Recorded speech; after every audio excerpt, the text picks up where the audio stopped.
ಬೇಡಮ್ಮ, ನನ್ ಮೇಲಿರೋ ಕೋಪನ ಊಟದ ಮೇಲೆ ತೋರಿಸ್ಬಾರ್ದು. ಕೋಪ ಇಲ್ಲ ಅಣ್ಣ, ತಪ್ಪು ನಿಂದೆ. ನಾನು ನಿನ್ನ ಹೊಡೆದಿತ್ತಪ್ಪ?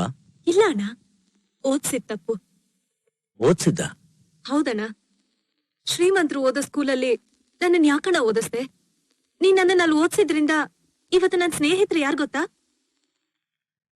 ಶಿಪ್ ಮರ್ಚೆಂಟ್ ಅಲೆಕ್ಸಾಂಡರ್ ಅವ್ರ ಮಗಳು, ಗ್ರನೈಟ್ ಕಿಂಗ್ ಗಂಗಾಧರ್ ಅವ್ರ ಮಗಳು, ಸಿಮೆಂಟ್ ಫ್ಯಾಕ್ಟರಿ ಸೇತುರಾಮ್ ಅವ್ರ ಮಗಳು, ರಾಯಲ್ ಎಕ್ಸ್ಪೋರ್ಟ್ಸ್ ತ್ಯಾಗರಾಜ್ ಅವ್ರ ಮಗಳು. ಅಂಥ ಸ್ಕೂಲ್ನಲ್ಲಿ ನಾನು ಓದಿಸ್ದೆ ಈ ಹಳ್ಳಿಲಿರುವಂಥ ಮಾಮೂಲಿ ಸ್ಕೂಲ್ನಲ್ಲೋ ಅಥವಾ ಸರ್ಕಾರಿ ಕಾಲೇಜ್ನಲ್ಲೋ ನನ್ನ ಓದಿಸಿದ್ರೆ, ನೀ ಹೇಳಿದ್ಯಲ್ಲ ರೈತರು, ಅಂತವ್ರ ಮಕ್ಳ ಜೊತೆ ನಾನು ಓದ್ತಾ ಇದ್ದೆ. ಆಗ ಆ ರೈತರ ಬಗ್ಗೆ ನೀನ್ ನನಗೆ ಹೇಳ್ಬೇಕಾಗಿರ್ಲಿಲ್ಲ, ನಾನೇ ತಿಳ್ಕೊಂಡಿರ್ತಾ ಇದ್ದೆ. ನಿಜಾನಮ್ಮ, ನಾನು ತಪ್ಪು ಮಾಡಿದ್ದೀನಿ.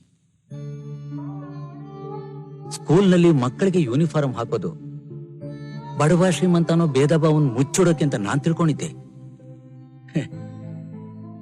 ಆದ್ರೆ ಆ ಯೂನಿಫಾರ್ಮ್ ಒಳಗಡೆ ಜಾತಿ ಮತ ಭೇದ ಭಾವ ಎಲ್ಲ ಇರುತ್ತೆ ಅಂತ ಈಗ ನನಗೆ ಗೊತ್ತಾಯ್ತು. ನೀನೇನು ಯೋಚನೆ ಮಾಡ್ಬೇಡಮ್ಮ. ನಿನ್ನ ಯಾವ ರೀತಿ ದೊಡ್ಡ ಸ್ಕೂಲ್ನಲ್ಲಿ ಇಟ್ಟು ಓದಿಸಿದ್ನೋ ಅದೇ ತರ ದೊಡ್ಡ ಜಾಗದಲ್ಲಿ ಕೊಟ್ಟು ಮದುವೆ ಮಾಡ್ತೀನಿ. ₹100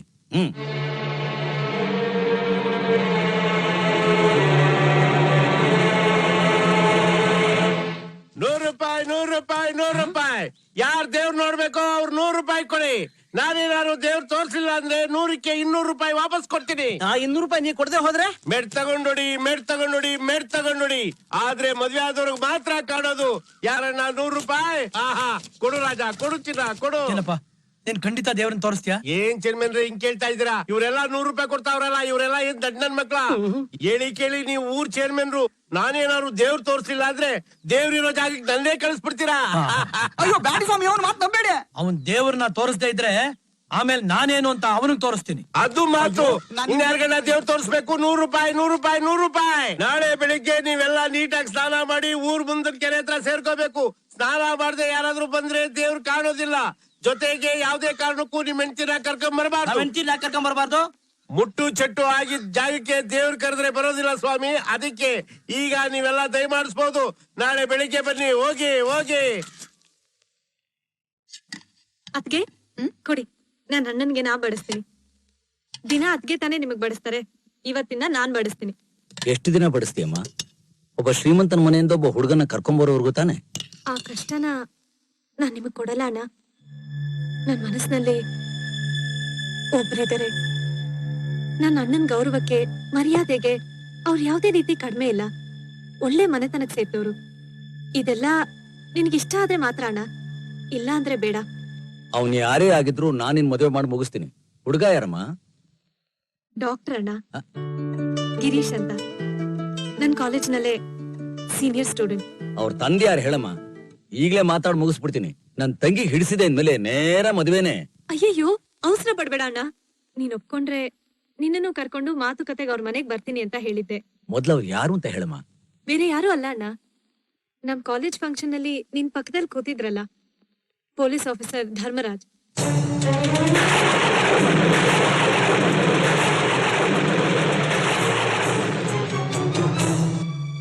ಯಾಕಣ್ಣ ಕೈ ತೊಳೆದು ಬಿಟ್ಟೆ? ಕೈ ಶುದ್ಧ ಮಾಡ್ಕೊಂಡೆ. ಬೀಗರು ಪೊಲೀಸ್ನವ್ರಲ್ವಾ? ಅಣ್ಣ, ಹಾಗಾದ್ರೆ ನಾವ್ ನಾಳೆನೆ ಅವ್ರ ಮನೆಗ್ ಹೋಗೋಣವಾ? ಹೋಗೋಣ.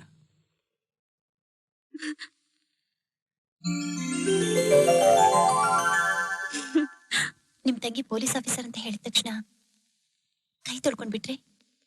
ಆ ಪೊಲೀಸ್ ಆಫೀಸರ್ ಬೇರೆ ಯಾರೂ ಅಲ್ಲ, ಎಷ್ಟೋ ಸಲ ನನ್ನ ಜೈಲಿಗೆ ಕಳಿಸಿರು ಧರ್ಮರಾಜ್. ಯಾವ ಹಳೆ ಕತೆ ನನ್ನ ತಂಗಿ ಗೊತ್ತಾಗಬಾರ್ದು ಅಂತ ನಾವ್ ಈ ಹಳ್ಳಿಗೆ ಬಂದು ಜೀವನ ಮಾಡ್ತಿದ್ದೀವೋ ಅದು ನನ್ನ ತಂಗಿ ಗೊತ್ತಾಗತ್ತೆ. ಈಗೇನ್ರಿ ಮಾಡ್ತೀರಾ? ಹೀಗೆ ಆಗ್ಬೇಕು ಅಂತ ಆ ತಾಯಿ ನಿರ್ಧಾರ ಮಾಡಿರ್ಬೇಕಾದ್ರೆ. ಹಾಗಾದ್ರೆ ನೀವ ಎಸ್ಪಿನ ಭೇಟಿ ಮಾಡ್ತೀನಿ.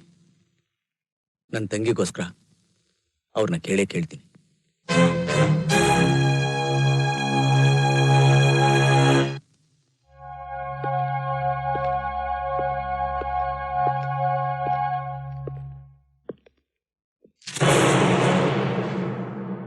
ಬನ್ನಿ ಯಜಮಾನ್ರೆ.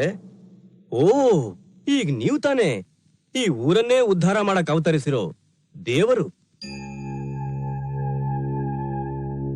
ಊರ್ ಜನ ಎಲ್ಲ ಸೇರಿ ತೇರಲ್ಲಿ ಕೂರ್ಸಿ ಎಳ್ಕೊಂಬರ್ಬೇಕಾ ದೇವ್ರು ನೀವು. ಈಗ ನನ್ನ ಮನೆ ಹುಡ್ಕೊಂಡ್ ಬಂದಿದ್ದೀರಲ್ಲ, ಏನ್ ವಿಷಯ? ಇವಳು ನನ್ನ ತಂಗಿ ಗೌತಮಿ. ನಾನ್ ಮೆಡಿಕಲ್ ಕಾಲೇಜ್ನಲ್ಲಿ ಭಾಷಣ ಮಾಡುವಾಗ ಚಪ್ಪಾಳೆ ತಟ್ಟಿದ ಹುಡುಗಿ ನೀನೇ ತಾನೆ? ನೀನ್ ಇವ್ರ ತಂಗಿನ? ಏನಾಗ್ಬೇಕು ದೇವ್ರೆ? ನನ್ನ ತಂಗಿ ಒಬ್ಬ ಹುಡುಗನ್ ಪ್ರೀತಿಸ್ತಾ ಇದ್ದಾಳೆ. ಅರ್ಥ ಆಯ್ತು. ನಿಮ್ ಅಂತಸ್ತಿಗ್ ಮೀರಿ ನಿಮ್ ತಂಗಿ ಪ್ರೀತಿಸಿದಾಳೆ. ಅದಕ್ಕೆ ಗಂಡಿನ ಮನೆ ಕಡೆಯವರು ತಕರಾರು ಮಾಡಿದ್ರು. ಅದಕ್ಕೆ ಈ ಯಜಮಾನ್ರಿಗೆ ಈ ಪೊಲೀಸ್ ಸಹಾಯ ಬೇಕು. ನಿಮ್ ಸಹಾಯ ನನಗೆ ಬೇಕಾಗಿಲ್ಲ. ಅದು ಸರಿನೇ. ನಿಮ್ ಹತ್ರ ಇಲ್ದಿರೋ ಜನಗಳ ನೀವೇ ಹಾಲಿನ ಆಯ್ತಲ್ಲ. ಅದಿರ್ಲಿ, ವರ ಯಾರು? ನಿಮ್ ಹುಡುಗನ್ ಸ್ವಲ್ಪ ಕರಿತೀರಾ? ಯಾಕೆ?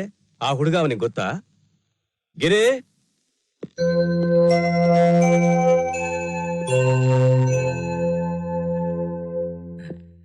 ನಮಸ್ಕಾರಪ್ಪ. ಏನ್ ನನ್ ಮಗನ್ ಹಾಗೆ ನೋಡ್ತಾ ಇದ್ದೀರಾ? ವರ ಇವ್ರೆ. ಏನೋ ಚಿಕ್ಕ ವಯಸ್ಸು, ಒಬ್ರನ್ನೊಬ್ರು ಇಷ್ಟಪಟ್ಟಿದ್ದಾರೆ, ಮದುವೆ ಮಾಡ್ಕೋಬೇಕು ಅಂತ ಆಸೆ ಪಡ್ತಾ ಇದ್ದಾರೆ. ನಿಮ್ಮ ಒಪ್ಪಿಗೆ ಕೇಳೋಕ್ ಬಂದಿದೆ. ಗಿರಿ, ಒಳಗೋಗು.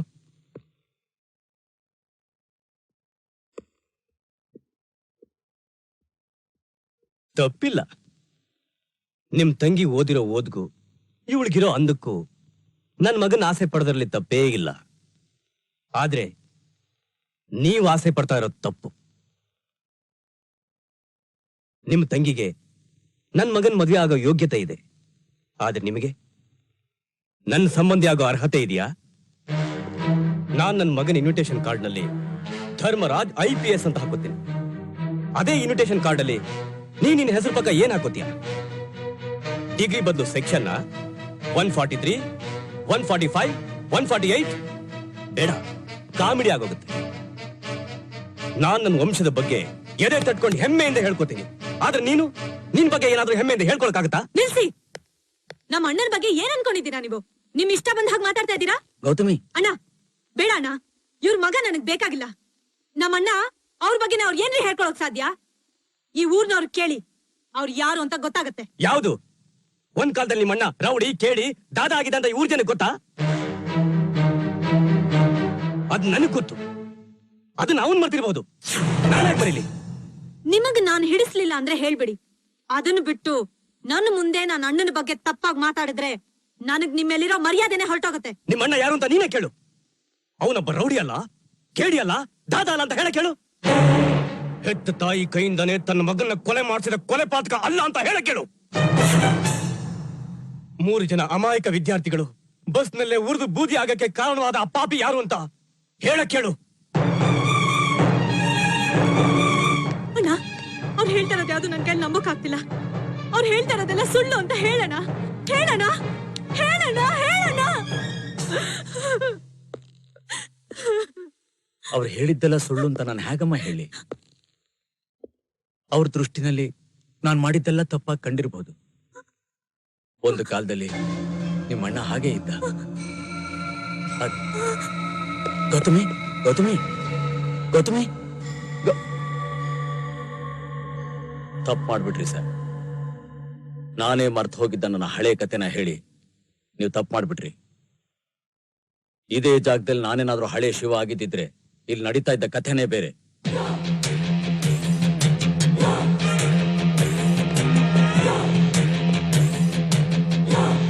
ಯಾವತ್ತಿದ್ರೂ ನನ್ನ ತಂಗಿ ಕುತ್ತಿಗೆಗೆ ನಿಮ್ಮ ಮಗನೇ ತಾಳಿ ಕಟ್ಟೋದು.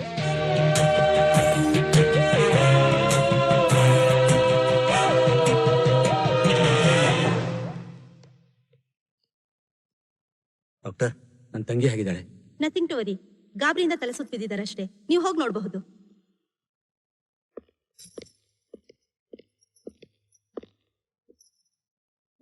ಗೌತಮಿ, ನೀನಾ ನೀನಾ ನೀನ್ ನನ್ನ ಅಣ್ಣ ಅಲ್ಲ, ನನ್ನ ಅಣ್ಣ ಅಲ್ಲ. ನನ್ ಕಣ್ಮುಂದೆ ಇರ್ಬೇಡ.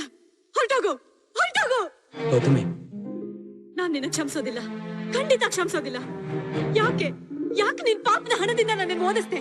ಯಾಕೆ ನನ್ನ ಹತ್ರ ಒಳ್ಳೆಯವನಾಗಿ ನೆನ್ಸಿ ನನ್ನ ಹೀಗ್ ವಂಚಿಸ್ದೆ? ಇಂಥ ಕೇವಲವಾದ ಜೀವನನ ನಾನ್ ನಿನ್ ಹತ್ರ ಬೇಡಿದ್ನಾ? ನೀನೊಬ್ಬ ರೌಡಿ, ಹಣ ತಗೊಂಡು ಜನಗಳನ್ನ ಹೊಡಿಯೋನು, ಜೈಲಿಗೆ ಹೋಗಿರೋನು. ನನ್ನ ಕೊಂದ್ಬಿಡು, ನಿನ್ ಕೈಯಾರೆ ನನ್ನ ಕೊಂದ್ಬಿಡು. ಇನ್ಮೇಲೆ ನಿನ್ ತಂಗಿ ಬದುಕಿರೋಕೆ ನನಗೆ ಇಷ್ಟ ಇಲ್ಲ. ಕೊಂದ್ಬಿಡು, ಕೊಂದ್ಬಿಡು, ಏರ್ಬಿಡು. ಮುಚ್ಚು ಬಾಯ್. ಯಾರ ಬಗ್ಗೆ ಏನ್ ಮಾತಾಡ್ತಿದ್ಯಾ? ಎಷ್ಟು ದಿನ ನೀನ್ ಇವ್ರಿಗೆ ತಂಗಿ ಆಗಿರ್ತೀಯಾ?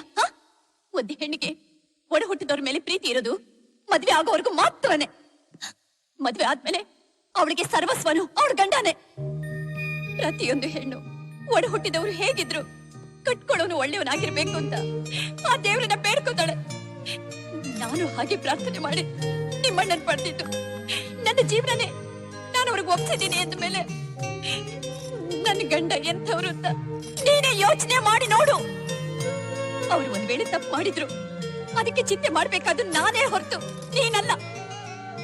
ನೀನ್ ಆಸೆ ಪಟ್ಟವನು ನಿನಗ್ ಸಿಗ್ಲಿಲ್ಲ ಅಂತ ನೀನು ನಿಮ್ಮಣ್ಣನ ದ್ವೇಷಿಸ್ತಾ ಇದೀಯ. ಒಂದ್ ವೇಳೆ ನಿನಗೆ ಮದ್ವೆ ಆದ ಮೇಲೆ ನಿಮ್ಮಣ್ಣ ಒಬ್ಬ ರೌಡಿ ಅಂತ ಗೊತ್ತಾಗಿದ್ದಿದ್ರೆ ನೀನ್ ಹೀಗೆ ಮಾಡ್ತಿದ್ಯಾ? ನೀನ್ ನಿನ್ ಗಂಡನ್ ಬಿಟ್ಟು ಸಾಯೋಕ್ ಸಿದ್ಧವಾಗ್ತಿದ್ಯಾ? ಆವತ್ತಿನಿಂದ ಇವತ್ತಿನವರೆಗೂ ಅವರು ನಿನಗೋಸ್ಕರನೇ ಬಾಳ್ತಿದ್ದಾರೆ. ನನ್ ತಂಗಿ ಒಬ್ಬ ತಾಯಿ ಆಗೋವರೆಗೂ ನೀನು ತಾಯಿ ಆಗ್ಬಾರ್ದು ಅಂತ ನನ್ ಜೊತೆ ಸಂಸಾರ ನಡೆಸ್ತಾರೆ.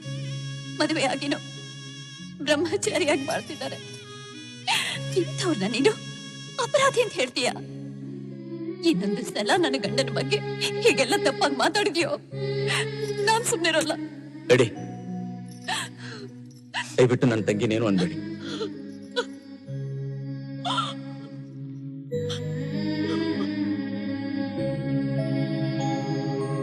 ಒಂದು ವೇಳೆ ನಾನು ಅಪರಾಧಿ ಆಗಿದ್ರೆ ಪ್ರತಿ ದಿವಸ ನಾನು ಪೂಜೆ ಮಾಡೋ ಆ ತಾಯಿ ನನ್ನ ತಂಗಿ ಇಷ್ಟಪಟ್ಟವನ ಜೊತೆ ಅವಳು ಮದುವೆ ನಡೆಸೋಲ್ಲ. ನಾನು ನಿರಪರಾಧಿ ಆಗಿದ್ರೆ ಖಂಡಿತ ಅವಳು ಇಷ್ಟಪಟ್ಟವನ ಜೊತೆ ಅವಳ ಮದುವೆ ನಡೆಯುತ್ತೆ, ನಡೆಸ್ತಾಳೆ. ತಾಂಬೂಲಂ ಸ್ವೀಕೃತ್ವ ಶುಭಂ ಭವತು. ಈ ಹಳ್ಳಿಗೆ ನೀವು ತುಂಬಾ ದೊಡ್ಡ ಮನುಷ್ಯರು. ನಿಮ್ ಸಂಬಂಧ ಬೆಳೆಸೋಕೆ ನಾವು ಬಹಳ ಪುಣ್ಯ ಮಾಡಿದ್ವಿ. ಸಾಹೇಬ್ರೆ, ಈ ಹಳ್ಳಿಲ ನಾನೊಬ್ಬ ದೊಡ್ಡ ಮನ್ಸ ಅಂತ ಚಿಲ್ರೆ ಹುಡುಗರು ಗೊತ್ತಿಲ್ಲದೆ ಇದ್ರು ನಿಮ್ಮಂತ ದೊಡ್ಡವ್ರಿಗೆ ಗೊತ್ತಿದೆಯಲ್ಲ, ತುಂಬಾ ಸಂತೋಷ.